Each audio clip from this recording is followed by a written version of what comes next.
We welcome you back to another edition of Inside Boxing Live. 5 out of 5 dentists recommend this podcast. So go ahead, get your teeth cleaned while listening to Inside Boxing Live. Pull it up on your phone while watching it on the Inside Boxing Live YouTube. Leave us a 5-star rating and review. Subscribe, comment, all that good stuff, Chris. Getting that out of the way right now.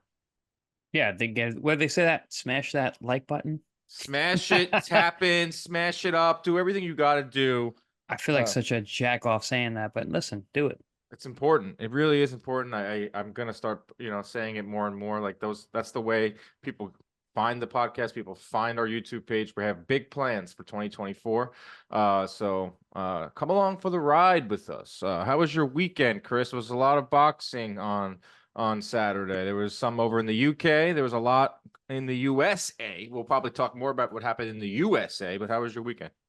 It was good. I watched boxing last night. Actually, this morning because I went to sleep last night very early. I ran a half marathon. Saw that on Instagram. Casually ran 13 miles. Saturday morning. I had a buddy in town who's my running partner, and we decided to go for a run. And it was one of those like, it could be 8 today, it could be 7, could be 10, could be 12, could be 13, could be 14, whatever. Could be 20. It doesn't matter. So as we're going, we're like, we feel good. Let's keep going. So end up being a half marathon. Did you get that runner's high that I've heard? I've never experienced it, but did you experience it? No, so we went to a German beer garden afterwards, and then I had the German beer high, which Well, was not that's why you fell asleep at 8 p.m. Not a great way to rehydrate after a 13-mile run in South Florida. But I would sleep very early. Woke up this morning at like 5 a.m. Like, okay, what do I do now? Oh, I'll watch the fights. That happens so often to me these days where I'm like, don't fall asleep. Don't fall asleep. Fall asleep at 8, wake up at 3 or 4 in the morning. Happens in Vegas a lot. Where there's probably a lot more to do in Vegas, though, at 4 in the morning than there is tough here. For us East Coast old guys to be hanging out in Vegas. Yeah, we have plenty more Vegas trips. We'll get to March 30th on Amazon Prime Vegas Woo! trip. But first, biggest fight of the weekend was Jaime Munguia with a really, really strong performance, stopping John Ryder, handing John Ryder his first knockout loss since 2015. Dropped him 4 times. I thought Munguia looked explosive. I thought he was fluid. I thought that he was a lot of what we've seen from Jaime Munguia. I don't know exactly what we learned. He just had a guy in front of him that was durable, that went the distance with Canelo Alvarez. Were you impressed with Jaime Munguia? Was it more business as usual? Talk to me. Talk to me, Chris. I'm going to disagree a little bit. I thought Jaime Munguia looked much improved. And okay. I think... In what aspects? I mean, obviously offensively, he was working with Freddie Roach. He came out... Look, watch... Everyone at home, watch this fight again. The fight ended at 1 minute, 15 seconds in the first round. Jaime throws a right hand that is super straight because if you really notice, his hand was pinned to his cheekbone all day, which is not really that normal. He throws a straight right hand, left hook, bang, bang. Both of them landed very clean. And from then on, the fight was pretty much over. Because I believe he hurt Ryder a lot more than he showed at that point. And then from then on, I was just beating him to it. Yeah. I think a lot of the little nuanced things that Freddie Roach understands about southpaws from working with Manny Pacquiao for so long really showed. I mean, they had a very distinct game plan of certain combinations to throw, which all worked on John, which I was surprised. I mean, John's a very durable guy. Obviously, he showed that, but also John is also a crafty guy. Didn't look crafty that night. Did not. He looked like a shell of himself. It looked like that Canelo fight took everything out of him. Whoever took Munguia by decision like I did, I was like, damn it, come on. I should have known better. I should have known that Canelo fight was, took some real miles off of John Ryder. He didn't have a game plan. Just did look a little step slow. Dude, 35 is 35. Sure, 35 is 35. Age matters, man. And I know that. Age matters. I learned that every single day. One thing I did notice from Munguia, it was subtle things. Look for the positives. He was a little more patient. He was setting up these shots with his jab was a little more, he was using his jab more. He was doubling up the jab. A tad more patient with his combination because when he gets his combos flowing, he's one of the best combination punchers in the sport right now. So it's a beauty to watch this guy. 43-0 now. It's 27. We talked about this in the last show. It's like, all right, maybe this, like they're talking about, he can still improve. He can still improve. He can spend more time now with Roach, and now they're gonna extend him 3-4 fights. But like, kind of what he is, man. He's a fun fighter, fan-friendly style, Gonna get caught. He got caught a few times last night in those middle rounds. Took a few Yeah. rounds off too. So it was kind of like, yeah, it was a different version of Munguia, but it was a lot of what we've seen over the last 5 years. Guys, his jab sucks. He showed improved jab. It still sucks. He's not a jabber. He was literally pawing with it in the first round. He threw it a little bit in the beginning. He throws a hard jab every once in a while. That lands good. Freddie is an offensive coach. I like the pairing because I believe Munguia is never going to be Pernell Whitaker. He's never going to be a defensive fighter. I think his offense is his defense. So Right. a guy like Freddie, who's going to make his offense that much stronger, I think is a good thing. And we saw that on Saturday night.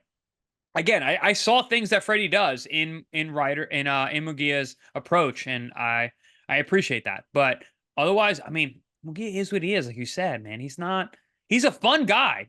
Fun guys get hit. I like the way he fights. He fought really well. He fought much more conservative than he has in the past, because there were times where he got hit and he pulled back and waited and put his guard up and did things I haven't really seen him before. He wasn't as gung-ho, which is probably a good thing. But with the highest level guys at that weight class, still not enough for me. Well, that's the question. I mean, after the fight, he's asked about Canelo Alvarez. I had to point that out. Asked. He didn't bring up Canelo Alvarez. Chris Maddox asked him about Canelo Alvarez. Obviously, Oscar De La Hoya talked about it during the week. He talked about it after the fight. He was ecstatic to have to see Jaime Munguia do that to John Ecstatic Ryder. is an understatement for De La Hoya. It was a video of him jumping out of his seat, running into the ring. It's cool. It's cool to see your promoter so excited for you. But I think a lot of that had to do with, we're gonna bang the drum for this Canelo fight. And the thing with Oscar, it's like, Oscar says the right things a lot of the times, but he's always like one little part off. Like for this, it's like, Munguia, I want him to fight Canelo, and we're like, okay, it's probably better than a Charlo fight, and I'm down for that. But it's gonna be in September. It's like, no, September is Canelo Benavidez. We're looking for a fun placeholder in May. Canelo Munguia, if it happens, has to happen in May. So Oscar's talking about it afterwards.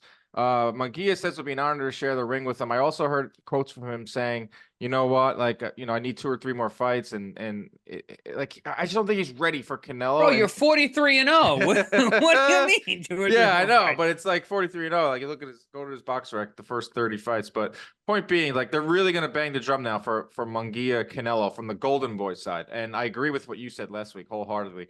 Al Heyman, that's what Canelo calls him. Al Heyman did not sign Canelo Alvarez to give Oscar De La Hoya and Golden Boy a payday. They signed him to fight PBC guys. So as much as the fans out there would like to see Munguia Canelo, because it's a fun fight and it's something in May, should be a shootout, great event, I just don't see that happening. And I think we're going to learn that in the next couple days.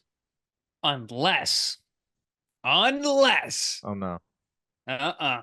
Al gives up a piece of Canelo for September to fight Munguia, but then promises that he'll make the Benavidez fight afterwards, which case he gets another piece of Canelo later. Or like extend the deal? Yep. Well, that's already what they're talking about now. They're talking about fighting Benavidez in September and there's going to be some rematch clause on it, so it eventually turn into a 4-fight deal. But Yeah, point is, but like, could you see them sneaking in Munguia in the meantime? in May? No, in September, and pushing back the Benavidez and then making a 2-fight deal off of that. Well, it all comes down to what Canelo says. I honestly, of course, obviously, Al Heyman is the guy. But Al is going to try and slip it in there to extend this as much as he Well, can. they're already trying to extend it already with the Benavidez fight, and we're operating on the guys that they're going to fight in September. It's like what happens in May, and you would think if PBC is interested in the Munguia fight, they would go back to Golden Boy and say, hey, you want it? It's got to be May 4th. I know you guys suffered a cut over your eye, and Munguia did have. Did he get cut? He got cut. He got cut over his eye. He did bring that up too. Afterwards, like, he wasn't like gung ho about fighting Canelo, like Oscar was, Golden Boy was. The guys, Bernard Hopkins was. Like, Munguia, maybe that's just not his style. He's not a trash talker. No. He respects Canelo because they're both Mexican. Very respectful, yeah. Yeah, so I get that aspect. I wasn't expecting him to look into the camera like Benavidez does, but I just don't see it. And if it does happen, it's gonna be a very quick turnaround. I like Munguia versus Berlanga. I think Jaime Munguia versus Edgar Berlanga, Mexico versus Puerto Rico. Fun fight. You do it on the East Coast. You could do it at the Garden. You can pretty much do it anywhere. It will do well because Munguia had 10,000 last night in Arizona. Berlanga is fighting in February. over in Orlando. I know And he's fighting whom? McCrory. It didn't matter what you said. I was gonna say whom. Yeah, it's a guy from Matchroom that I personally am not too familiar with. I had some people chirping me on social media like, mate, he ain't gonna be fighting Berlanga. He's fighting McCrory.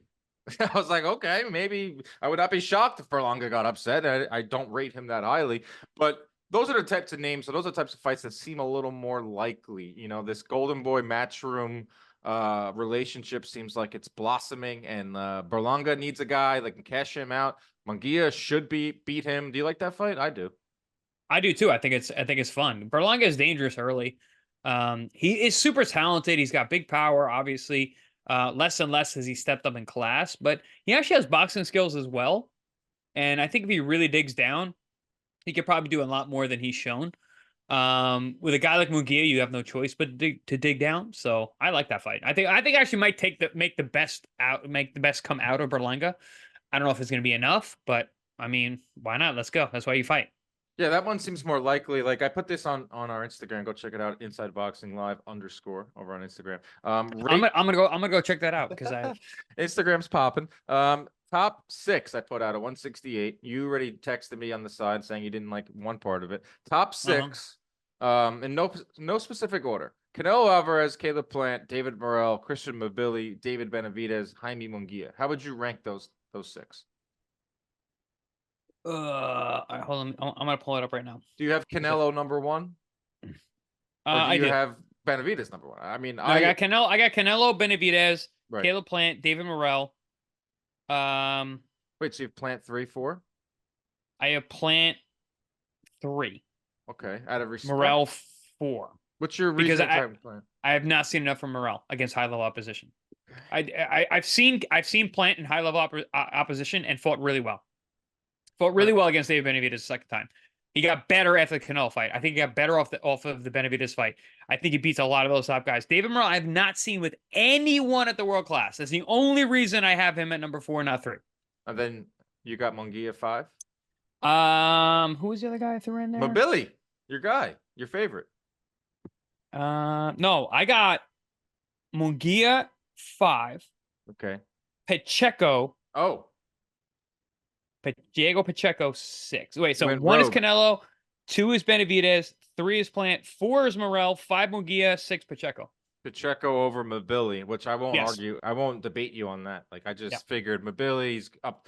You know, he's was just he just fought 2 weeks ago. He's in the public conscious. Pacheco is still kind of like a prospect, I think he's more of a contender. Pacheco, you could easily put Pacheco in the top 6 here. With that last win over that Argentinian guy, especially the way he did it, I got him at contender at this point. He's really good. I mean, he's really young too, but he's really good. He's beat way better competition than Mabili. Yes. Mabili's last win was against your lookalike. Who I'd never even heard of or seen. Never heard of him either. It was a great showing for Mabili in that one. But point being, 168 is fun. We talked about this last week. Oh, Canelo doesn't have anyone to fight. Honestly, I would put Berlanga above Mabili too. Really? Yeah. Yep. I've had Berlanga at 7, maybe Mabili at 8. I just like Mabili's off. I think she's got a lot of firepower. Like I haven't seen very Berlanga fun put together combinations like Mabili does. He isn't. I mean, I don't think he needs to. I think he'll knock guys out. I think he knocks Mabili out. Okay, that's a good fight for Berlanga. Mabili. That's the thing, and I like 168. There's a lot of good names. A lot of these guys don't like Canelo's with PBC, Plant's with PBC. Plant already fought Canelo. Morrell's with PBC, but it doesn't seem like they're pushing him into the ring with Canelo or Benavidez. But Billy, I don't know. He's signed with Eye of the Tiger. It seems like he's affiliated with Top Rank. Munguia's with Golden Boy. Pacheco's with Matchroom. They could easily make Munguia Pacheco, but I just don't see that happening either. The reason I have Planet number 3 is because he already fought 1 and 2. There's no problem with that. He boxed them well. It's weird when you do these rankings. Is it like just fighting ability, or is it like who have they fought? Is it like who you think they can knock off? It's a little bit of all 3. It's everything. Yeah, it's a little bit. It's not pound for pound. It's not like who kicks whose ass, because I think ultimately, if Morrell and Plant fight, depending on when it happens, I mean, it's kind of a pick 'em fight. But because of the background of Plant, what he's done, I got him ahead slightly. We're picking hairs there. Like, I think Morrell's awesome. I think Morrell might actually beat everybody in the weight class. Yeah. But I haven't seen it yet.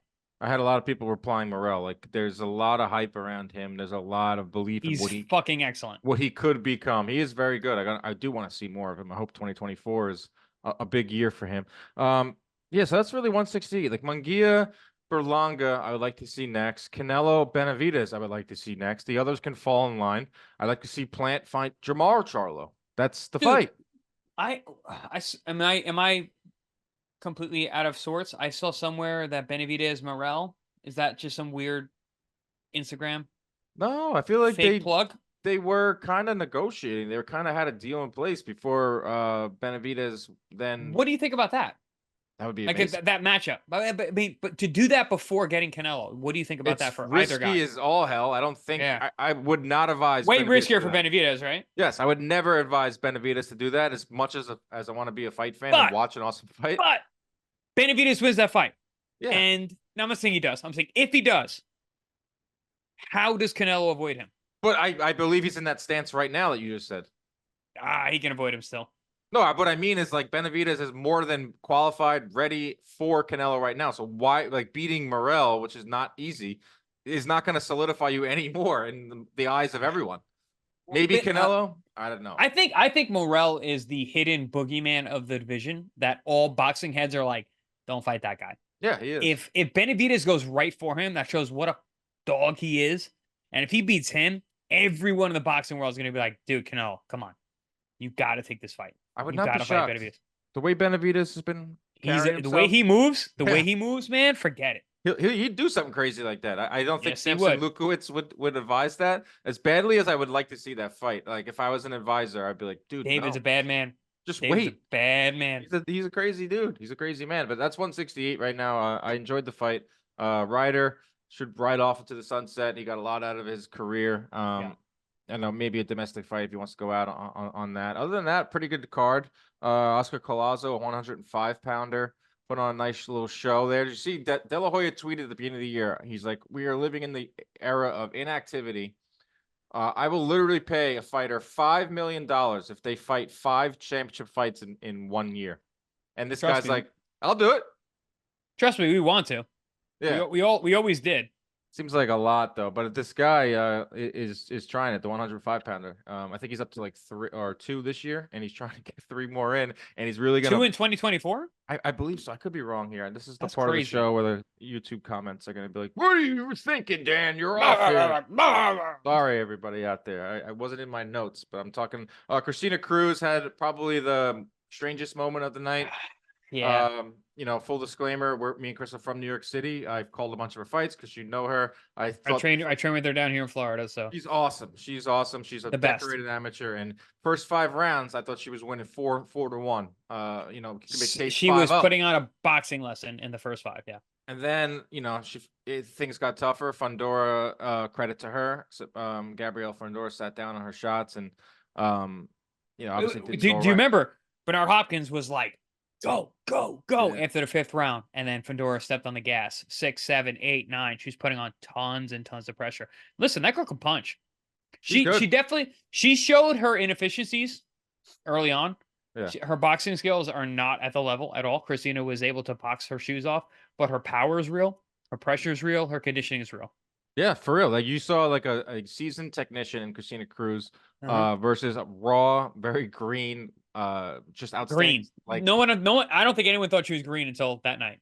Yeah, and Fundora was a fun fight, and at the end there was that moment where Cruz turns her back. In the moment, I tweeted "bad stoppage." I had everyone dunking on me. Dan Rayfield told me to learn the rules, bro. And everyone's like, "Yeah, you're wrong, Kenobi." I'm like, "Okay, maybe I was." In the heat of the moment, I tweeted it out. Sorry, I'm not. Excuse me. Sorry. I appreciate everyone feeling the need to correct me. I guess I don't make that many mistakes where they feel like they have to correct me. But after watching it again, like, yeah, she did turn her back for an extended period of time. She has put out a statement, like, and is now tweeting about it, saying that I got hit behind the head. It was southpaw versus orthodox, and it was an awkward moment. I mean, it just didn't look great, and the refs have to make a split decision. You have to do it really quick, and the ref saw the back turned and saw Fundora landed shots, and that was it. It's tough. I think a lot of that came from Christina's vast amateur experience, where a lot of times fouls go a longer way in the amateurs than they do in the pros. Like you get hit behind the head in the pros, it's kind of like, hey, watch behind the head, and the action keeps going. In the amateurs, it's a big break. Boom, separate That's a good point. behind the head, boom, boom. So the pros is much more of the hurt business than the amateurs is. So Yeah, she tweeted I'm- out. Go ahead.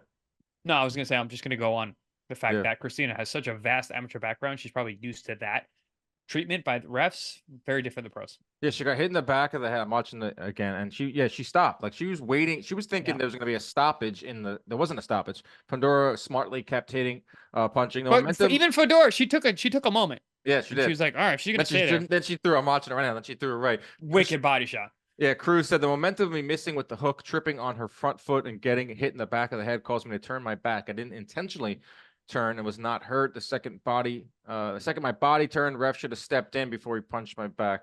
I understand the rules. I understand like one of the biggest rules in boxing. You turn your back, automatic, fight's over. It's like Protect yourself at all times. Right. It's the biggest rule number one. I understand that fully. It was a weird awkward moment. Didn't think it would have mattered. I thought Cruz probably would have lost 6-4.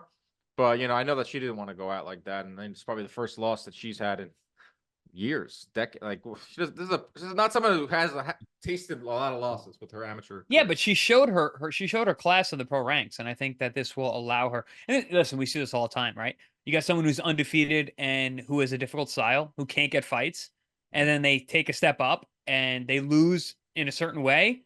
Now she can probably get a lot of fights. A lot of these girls they'll look at that and be like, "Oh, well, we could fight her for." Well, she was 10 years younger. I mean, and she would definitely be in a world champion already. Like she's 41. Matters less for the women than the males. A 41-year-old female can definitely go a lot longer and still compete.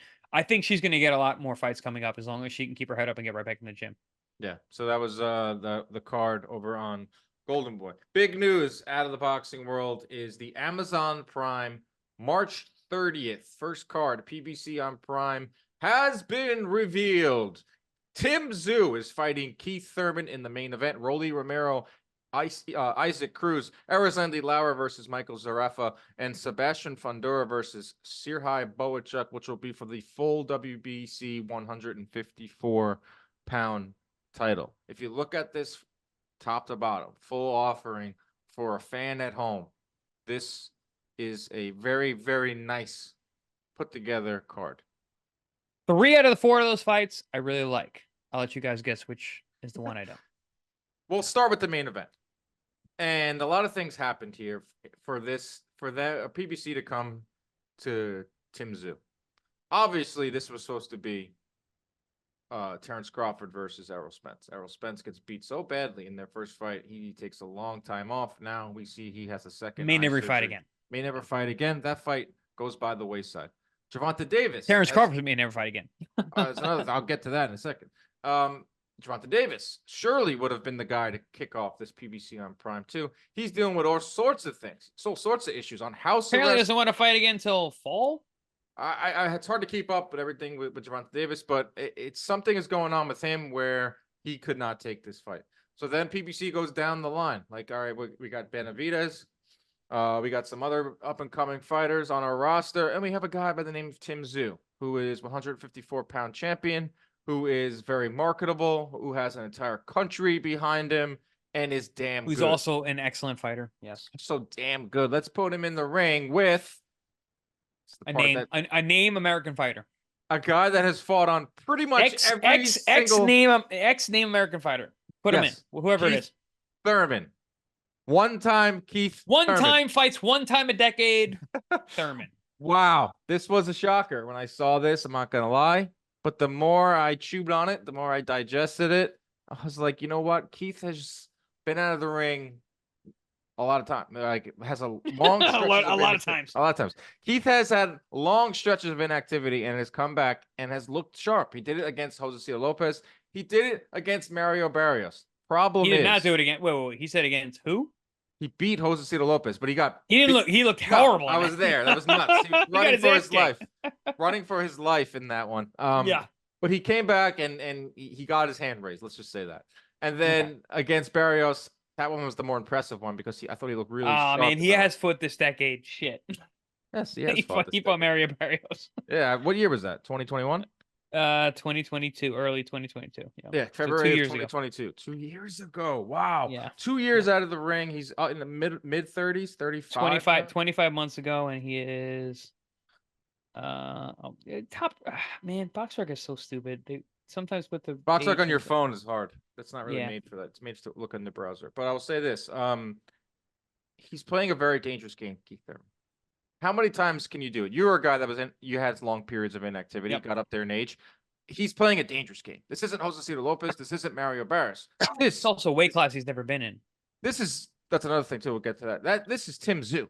This is a knockout machine, a guy that's in his prime. No disrespect to Josecito Lopez or Mario Barrios. I think Tim is a whole nother beast. Like Thurman is going to have his hands full. The fight is at 155 pounds. The WBO title isn't even on the line in this fight. Just a good old fashioned main event. I think Thurman's going to have his hands full. Tszyu is saying, inside 6 rounds, I stop him. Thurman's never been stopped. There are people out there that still believe in Keith Thurman. We'll see what the odds say. The odds makers think of this fight. But this is your main event. It's Tszyu. It's his USA party, and PBC's pushing the hell out of him versus Keith Thurman. Listen, I'm a big fan of Tszyu. We've talked about him on air for a while. We talked about him before he was really before he was really that well known over here. Honestly, I think it's a good fight. I think it's a good step up. This is a fight that makes a lot of sense for Tszyu.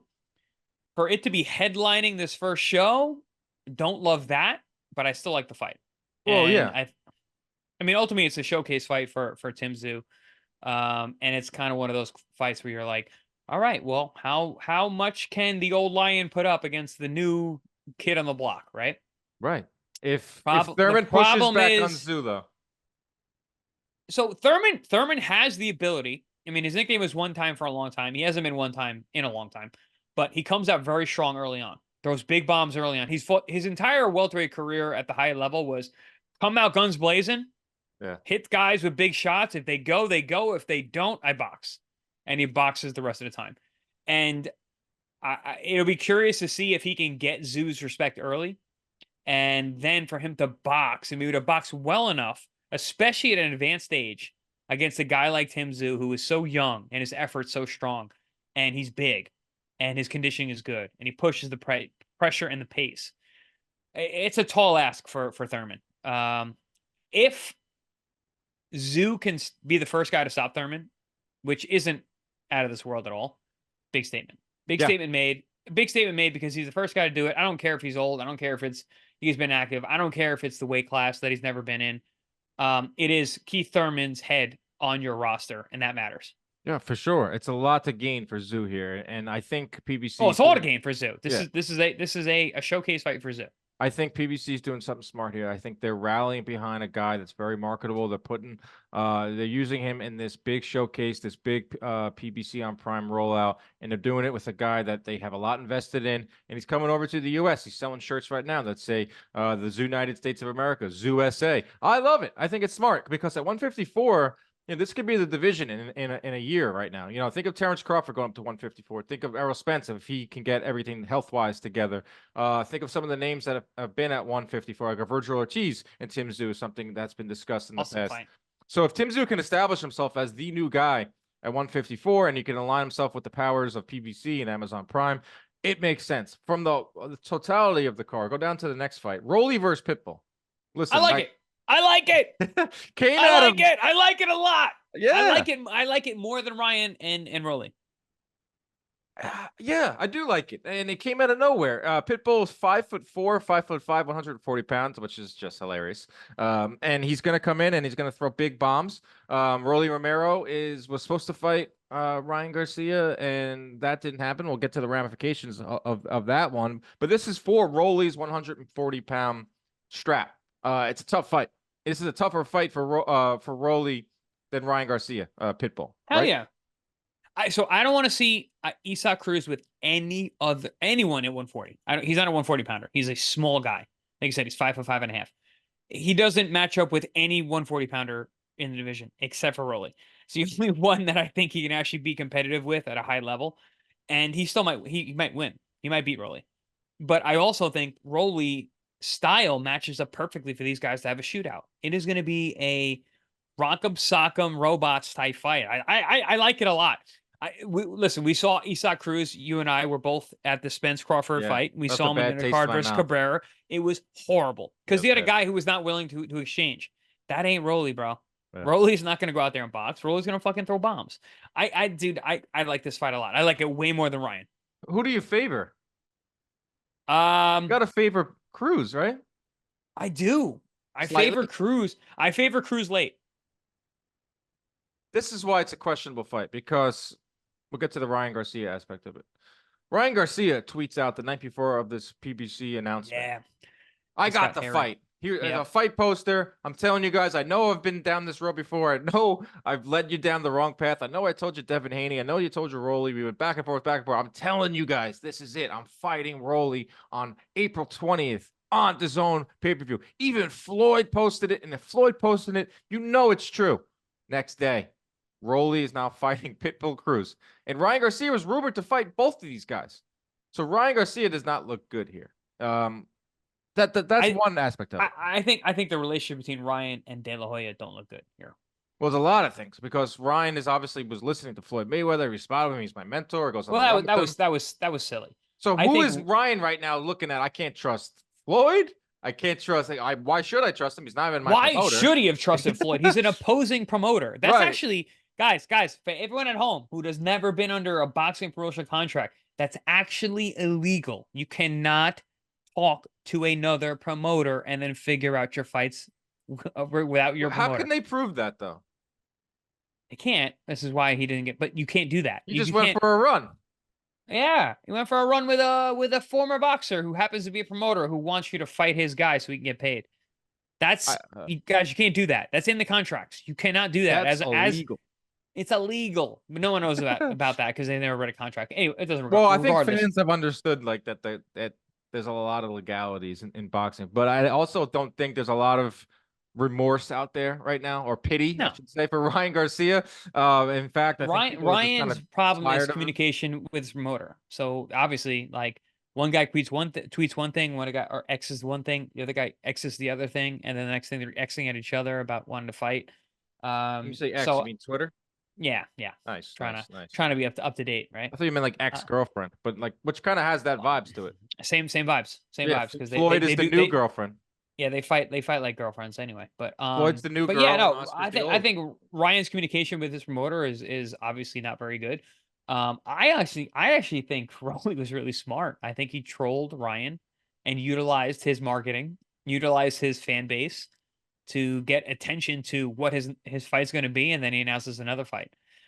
Pretty expert level troll Well, from, I'll push back on that then. from Rolly. I'll push back on Rolly. He's tweeting out after this fight gets announced. It was never Garcia versus Rolly. It was always Rolly versus Garcia. Ha ha! You don't have a fight now. And I'm thinking in my head, like, bro, like you were undoubtedly gonna make more money to fight Ryan Garcia in a main But event. he's not in control, dude. That's the real thing. He's not in control. What do you mean? He was gonna make more money to fight Ryan Garcia.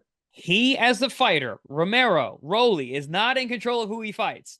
That's my point. Well, that's another thing too. Like none of these guys are bosses or what they say they are. Right. Everyone thinks they are. Right, but the point is, it's like, dude, think of this from Rolly. Obviously, now that you said he doesn't have control, it makes a lot more sense. But you could have went from main event with Ryan Garcia on April 20th. Would have been a way bigger payday to potentially losing your title to Isaac Cruz, who's going to be the favorite. And then what? You don't have a title attached to you, Rolly. Like there isn't a reason to fight you. Rolly can't call up his promoter and be like, "Hey, I want to fight this guy this date. Let's go." He's not that guy. Not that guy. Never been that guy. Like the clip. You're not that guy, pal. I'm not that guy, pal. Sorry. You might be that guy one day. I don't think so. But you're not that guy now. You definitely can't do that, especially with Ryan. You cannot call up and be like, "I'm fighting Ryan in the main event." No, you're not. You're fighting Isaac Cruz in the undercard. Right. That's what guy you are. I think they all kind of look kind of silly right now. Eddie Hearn over the weekend was part of the Ryder. He represented Ryder, so he's getting a lot of questions asked by all the reporters out there. And Eddie's like, "Hey, now Ryan, come back to us. Come back to Devin Haney. Come crawling back." Ryan Garcia has zero leverage. You know, if anyone has ever been in a negotiation, like if you don't have any leverage, you're screwed. So Ryan Garcia, if he wants to make a Devin Haney fight, 'cause that's really the only big fight out there, unless he fights like another Oscar Duarte type. He doesn't have any leverage in that fight with Haney. Ryan needs to fight 2 or 3 Oscar Duartes. That would be smart, right? in the next in this year in 20 calendar 2024, he should fight 3 Oscar Duartes, quote unquote, and then look for a big fight in 2025 or end of this year. I just don't think he has the patience. This guy is just like Oh, always well, looking to be a dreamer. then he doesn't want to be world champion. Yeah, well, he's gonna have to definitely wait until the fall to fight Rolly. You If Rolly, see me wiping off the drywall on my shirt. yeah, Chris is making I'm Bob the Builder over here, guys. Sorry, putting in see toilets. this shit. I thought that was the design of the hat. No. That is drywall It and looks paint. kind of cool. It fits the hat. It's a Wu-Tang. That's a nice hat right there. 1992 Wu-Tang Clan. Cream. Cash rules everything around me. Cash rules everything around the 140. Get the money, dollar bills, y'all. It rules everything around the 140-pound division. So Ryan's not gonna get a big fight until the fall. If Rolly wins, then Rolly Ryan is there. I don't think Ryan will fight Devin Haney, right? Do you see Ryan going back? No, I think Ryan fights the winner of this. Yeah, that would make sense. Isak or Rolly. You know. That's really it. That is the offering. Oh, and then this Everson Lee Lara, Michael Zarafa. I haven't seen much of Lara. He's potentially. This is the fight I don't care about at all. He's a middleweight champion.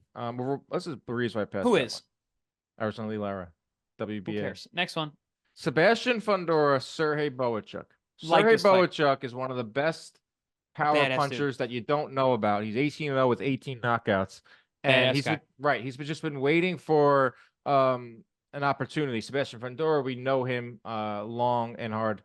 He's a long man. And Pause. yeah. And he went down hard against Brian Mendoza. There were some out there like, how the hell does Sebastian Fundora get a title shot off of a loss? Well, Mendoza was stepped up and fought Tszyu, so he went there and Fundora stayed and did well. He did well. Yeah, and Fundora stayed in the rankings, but this now is for the full 154-pound title because they put Jermall Charlo champion in recess because he's dealing with all sorts of stuff. This is a shootout type of fight. Like we got 2 shootouts on this card. Fundora, Boachuk, Rolly Romero, Isak Cruz. The main event is intriguing for all the reasons that we said. So it is a fun card. They're also going to have a free over on PBC, over on Prime. There's going to be like 3 or 4 fights that lead into it. So all in all, I think it's a pretty good offering. It's not what fans thought it was, but I think it's going to be a fun night of fights.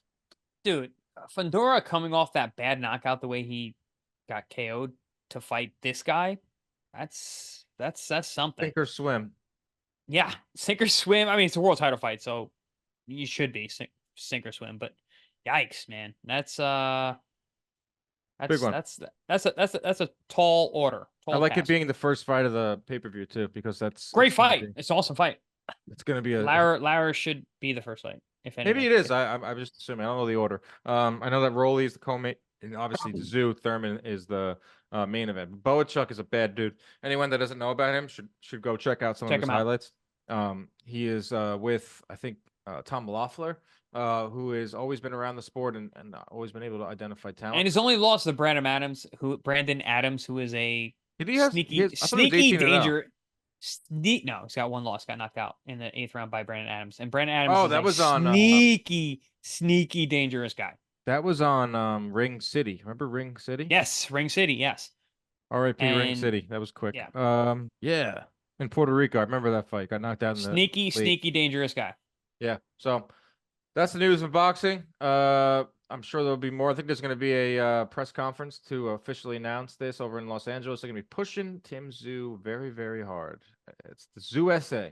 Party in the Tszyu-SA. Listen, I'm for it. I like Tszyu. I think he's a future star. I think 6 months from now, we're going to look back to this like, oh, remember that time he headlined that card? Now he's headlining pay-per-views.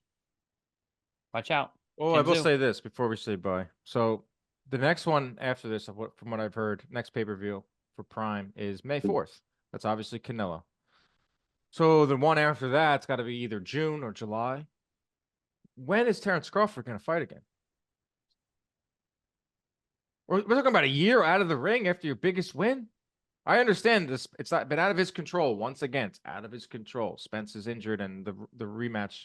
I know you listeners back there. I know you hold us to the irons, to the fire, to the coals. To the coals. That's what I was looking for. I said this is the year that we're gonna see Terence Crawford retire undefeated. Didn't say he's not gonna fight again. Didn't say he was gonna fight again. Great prediction, because you really left a lot of options there. Mm-hmm. So if it's not May, because that's Canelo's date, and we're looking at June or July. Same thing with Tank. Like Tank's not going to fight in May. So two guys that fought in the spring and the summer of 2023. Two of the bigger names in PBC, two of the bigger names in boxing. Terence Crawford and Gervonta may not be fighting until the summer or the fall. It's a long year.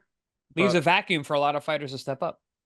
That's a good way to look at it. Well, Inoue is fighting Neary, which is crazy. That is May 6th. So Tuesday that's, after dude, Canelo. that is an awesome weekend of boxing. Or Yeah, fans will get their fill. Weekend into weekday. Are we That's going to how we like Vegas it. for that? Are we going to Vegas for Canelo? Oh, yeah. And then we're gonna do a live for Inoue. 6 in Tuesday the morning. morning? Why not? I mean, this is what we do, right? We should fly home. We should fly home late from Vegas. Get home like Monday night, and just ride it through. All-nighter. Just Go ride it right through. into Inoue knockout, Neary, 6th, 7th And round. do nonstop. Hey, fans! That's what I do anyway when I'm fine, when I'm not sleep deprived. Yeah, a lot. I think the boxing world is gonna really start picking up. We're out of January. January was a little tough, and then we got Teofimo, and we got Fury versus Usyk, which I can't even believe. Jermaine Ortiz is looking fit as a fiddle. Yeah, he ripped as up they- that as they say. poster. I saw that rip Yeah. up poster. I got scared. Dude, he's bigger than Tio. Much He's a bigger guy than Tio. Moving up in weight and bigger still. Yeah, that's February 8th, and then February's mid-February is Fury Usyk, and then all of a sudden away we go, and then we're gonna be every single weekend. That's our show. I hope everyone enjoyed it. Go out and do everything you got to do to promote this show. Chris, continue to build your toilet in your new home. It's not. It's a bathroom, guys. The toilet's done. I already put the toilet in. It's the I would never- vanity. It's the mirror. It's the lights. It's the shower. I'm doing all of it. Wow, I'd be lost. there. Entirely new bathroom, All I know how to do is talk boxing. It's pretty much my only skill. dude. I got so many skills. He's got a lot of skills. He's a skillful guy, skillful fighter. and See all he these knows different. I wear hats that have stains on them from a lot of paint. different hats. Hope everyone enjoys their fight week ahead. I'll be on the call on Friday over in Orlando for Nice. H2O Silv. Ashton Silv is fighting in the main event. That kid's good. That 55. kid's He's good. very good. And I'm calling the fights alongside Nonito Donaire, the Filipino Flash. It's his broadcast debut. Solid. So He's a I'm great gonna guy. have to, give him Tell some. him we're buddies. That's my guy. Yeah, I will. Absolutely. All right, guys. Protect yourself at all times. Keep your hands up at all times. Stay out of the DM. Good night.